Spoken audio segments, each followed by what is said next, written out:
A'udzubillahiminasyaitonirrajim. Bismillahirrahmanirrahim. Saya mulai dengan salam terindah dan termudah, sebuah salam dari surga. Assalamualaikum warahmatullahi wabarakatuh. Innal hamdalillah nahmaduhu wa nasta'inuhu wa nastaghfiruh wa na'udzu billahi min syururi anfusina wa min sayyiati a'malina may yahdihillahu fala mudilla lahu wa may yudlil fala hadiya lahu. Asyhadu an la ilaha illallah wahdahu la syarika lahu wa asyhadu anna Muhammadan abduhu wa rasuluh. Dan ibadah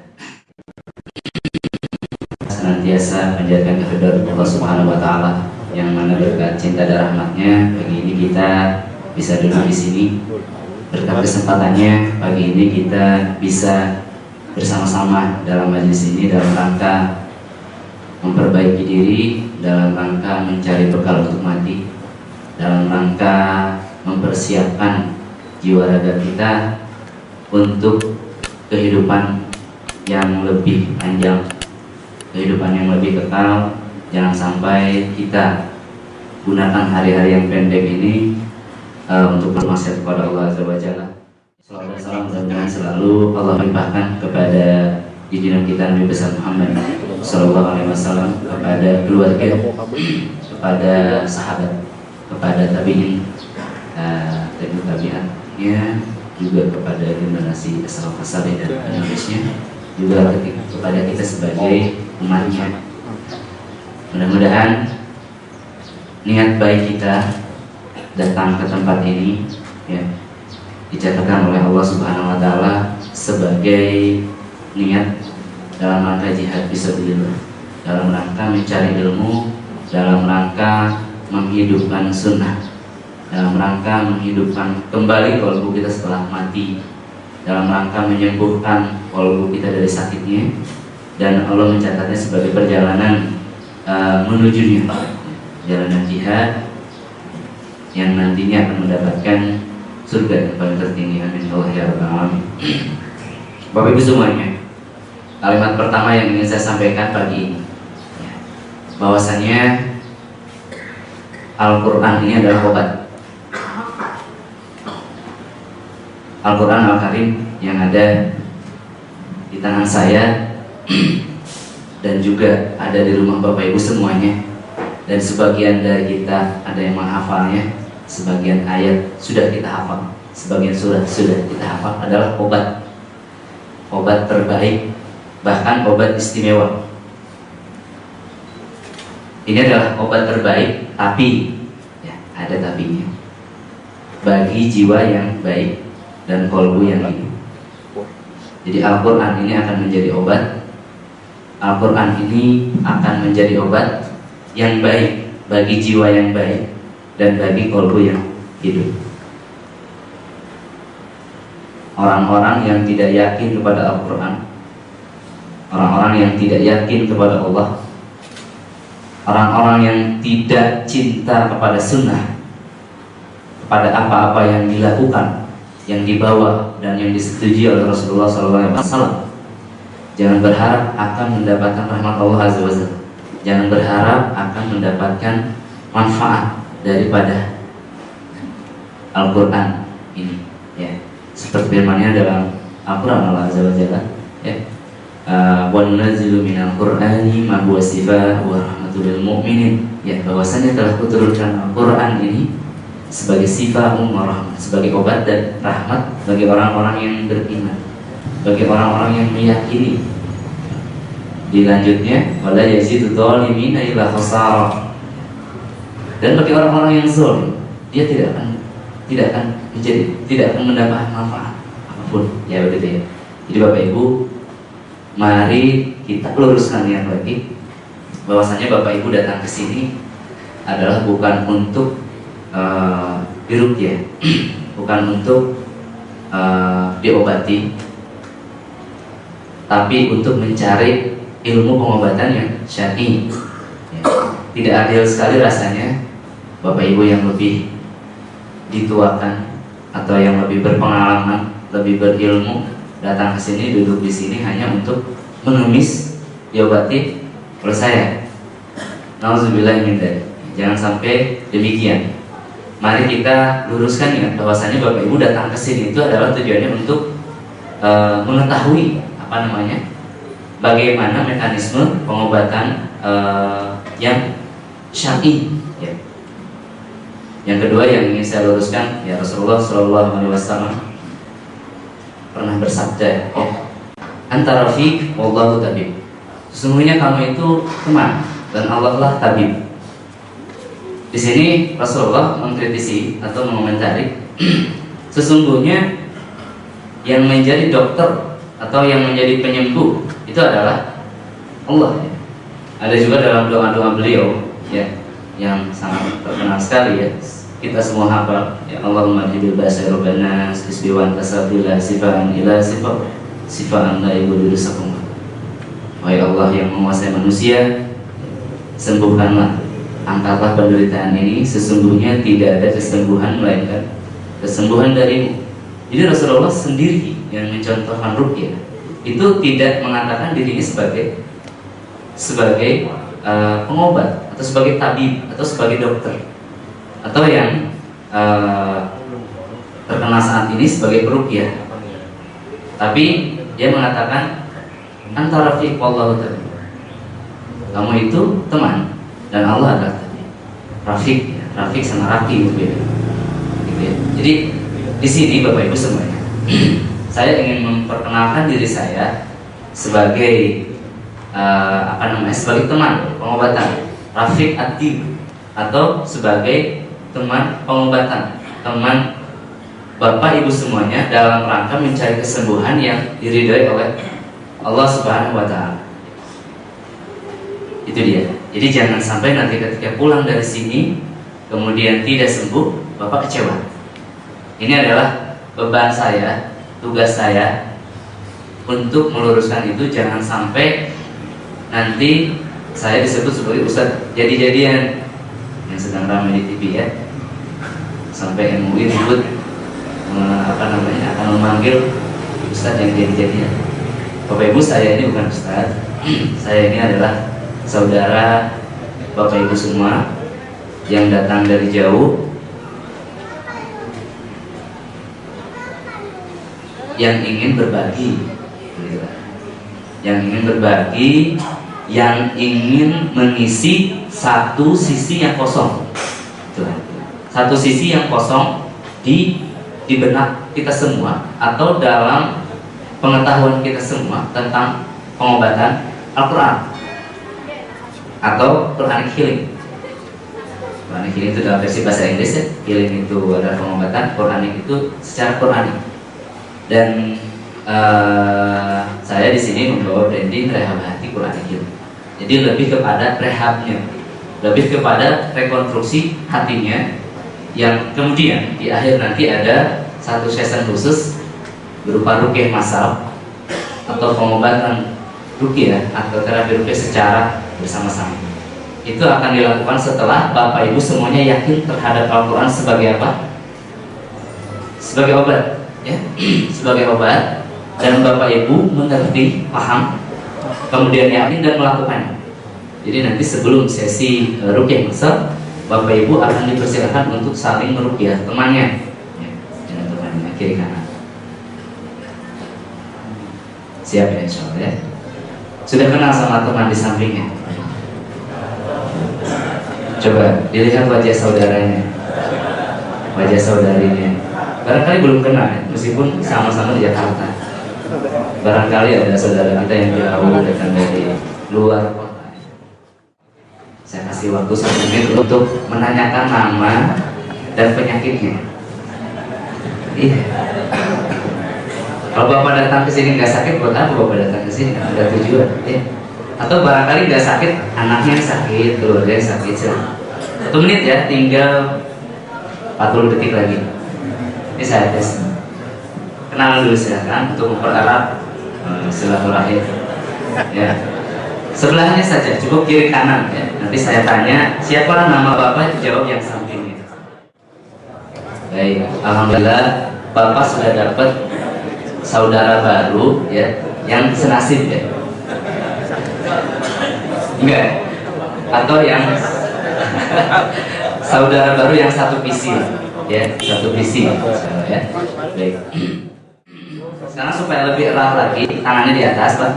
Tangannya di atas, seperti saya. Yang kanan ya, karena kita akan pakai tangan yang kanan. Kalau yang kiri ini buat ya, yang kiri, baik, yang kanan dibawa ke sebelah kanannya, lurus dan diregangkan, diremas-remas, diremas-remas, ditepuk-tepuk. Sampingnya Pak, sebelahnya Pak. Yang sebelahnya Bapak, bahunya, ya, seperti itu. Ya, ya bahunya, mudah-mudahan. Alhamdulillah, ya. Sambil ditanya lagi namanya, Mbak, kalau salah tadi. Ya, baik. Ini Bapak yang kiri nggak kebagian katanya. Satu lagi, sebelahnya lagi, sebelahnya lagi, sebelahnya, ya, sebelahnya. Ya, yang kiri, yang kiri, yang kiri, yang kiri dibalik. Ibu juga sama ya. Videonya belum sampai ke sana ya, panitia. Jadi sudah siap semuanya, insyaallah. Ya. Salam tauhid. Luar biasa. Saya harap sore nanti ketika saya berkata salam tauhid, masjid ini bergetar, Pak. Allahu Akbar. Dengan semangat yang luar biasa, dengan dengan keyakinan yang luar biasa, hingga setan-setan di sini pada lari, ya, pada lari bahkan kabur, ya, dan tidak mau datang lagi karena resiko. Karena Bapak Ibu semuanya sudah tidak takut lagi sama setan, tidak takut lagi sama jin, dan kita salah satu misi saya, misi itu adalah yang harus dibangun saat ini ya, yang step-step yang harus diambil saat ini, bukan visi. Kalau visi itu kan yang sangat luas. Misi saya adalah membuat dukun-dukun di Indonesia bangkrut. Misi saya. Amin ya. Dan itu harus dapat dukungan dari Bapak Ibu semuanya. Kalau pemerintah bikin RUU santet, Pak, itu tidak akan berhasil. Ya, itu langkah yang hampir salah. Salah sehingga ya, kasihan ya, mereka sudah belum ya. Kalau bikin RUU santet, dukunnya ditangkap nggak ada buktinya, Pak. Apa buktinya? Saya pun yang banyak rekaman rupiah itu tidak akan menjadi fakta dan tidak akan menjadi bukti. Kan? Nah, yang harus kita ambil adalah membangun masyarakatnya menjadi musuh dukun, memusuhi dukun, atau tidak membutuhkan dukun. Ya, begitu Bapak Ibu. Nanti akhirnya dukunnya bete sendiri dan bubar. Ya. Itu misi yang pertama, Pak. Visi ke depan adalah membuat rumah sakit bangkrut juga. Ya. Karena Indonesia ini 200 juta penduduknya itu lebih kali ya sekarang Muslim. Tapi kita lihat masyarakat rumah sakit semakin besar, semakin besar, semakin besar. RS Fatmawati semakin macet aja. Itu saya di sana. Tiap hari macet. Itu kenapa? Banyak yang sakit. Lihat namanya saja rumah sakit. Rumahnya orang-orang sakit. Kalau Bapak lewat ke situ, di situ ada berkumpul, duduk-duduk, pada murung wajahnya, ya kan? Mereka sakit. Dan mereka tidak tahu apa-apa. Rumah hatinya, rumah keimanannya, sehingga mereka tidak percaya lagi kepada Al-Quran sebagai obat. Ya. Saya akan yakinkan kepada Bapak Ibu semuanya bahwa ini bekerja. This is work, gentlemen. Ini bekerja. Al-Quran ini bekerja. Ya, Al-Quran ini bekerja untuk mengobati. Untuk apa? Semua penyakit. Lidah dawa. Semua penyakit itu ada obatnya. Ketika obat menimpa penyakit, atau ketika obatnya tepat, maka sembuhlah penyakitnya biiznillah atas izin Allah. Begitu Pak, teks hadisnya. Semua penyakit itu ada obatnya, dan ketika obatnya tepat, maka sembuhlah penyakitnya biiznillah atas izin Allah. Ya, sehat dan insya Allah bisa menyehatkan yang lain. Ya Bapak Ibu semuanya, insya Allah ya pagi ini di sini kita sedang mencari solusi sehat dengan cara yang sehat. Yang kedua Bapak Ibu ya, jadi saya bukan tabib, bukan dokter, bukan Habib juga ya meskipun bajunya begini ya. Tapi saya adalah teman Bapak Ibu semuanya untuk menggapai kesembuhan, untuk menggapai untuk menjemput cahaya cinta dari langit dan menebarkannya kepada kolbu Bapak Ibu semua. Seandainya saat ini kolbu Bapak gelap, ya. Allah waliyul ladzina amanu yukhrijuhum minadh dhulumati ilan nur. Allah itu adalah lindung orang-orang yang beriman. Dia akan menunjukkan manusia yang beriman dari kegelapan menuju cahaya yang terang. Walladzina kafaru awliya'uhum at-taghut yukhrijunahum minan nur ila dhulumat. Dan bagi orang-orang kafir, bagi jin-jin kafir, ya, bagi syaitan-syaitan, bagi togut-togut, ya, bagi jin-jin yang kafir, yang munafik, yang fasik, ya, pelindung mereka adalah togut. Dan togut itu membawa manusia dari cahaya menuju kegelapan. Ya, itu dia. Jadi tidak perlu takut, tidak perlu ragu-ragu.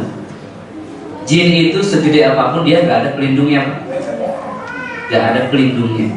Sementara kita, ketika kita mengaku beriman dan meyakini, ya, keimanan kita menetapkannya di dalam hati dan melakukan dengan perbuatan, tidak ada setan yang kuat.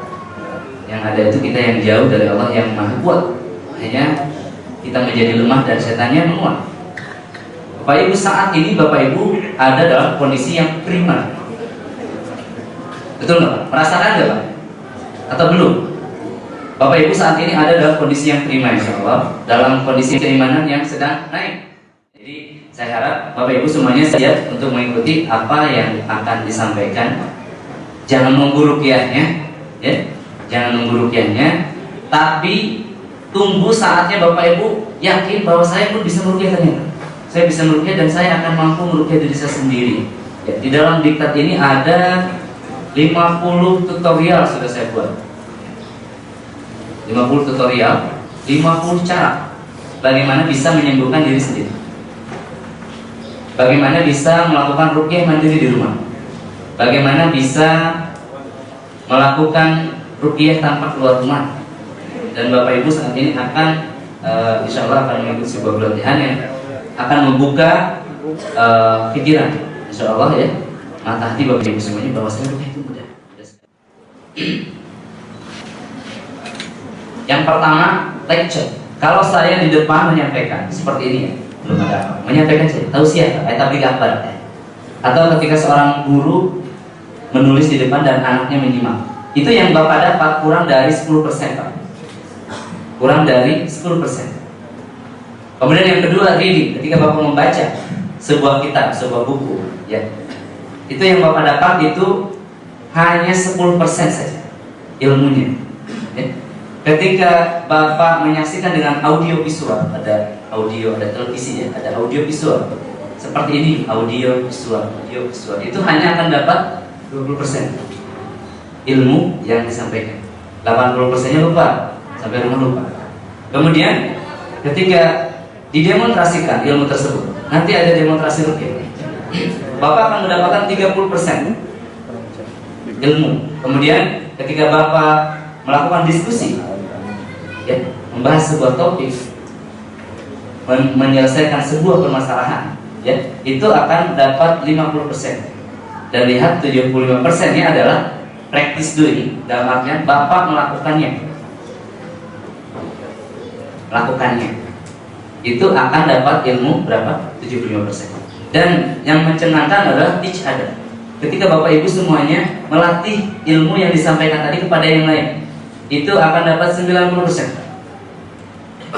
Maksud saya, ketika saya menyampaikan ruqyah syariah ini, kemudian Bapak Ibu menyampaikan kepada yang di rumah, kepada tetangganya, kepada santrinya, ya, kepada temannya, menjelaskan kembali apa yang saya sampaikan, itu Bapak akan dapat 90% Bapak paham. Meskipun sebenarnya Bapak belum paham-paham banget.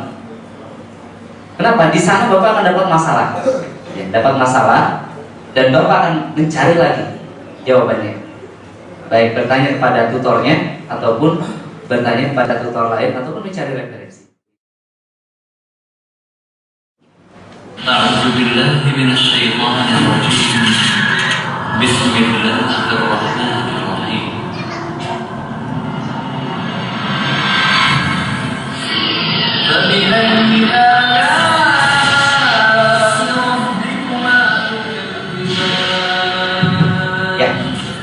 Dari itulah hari ini adalah pelatihan.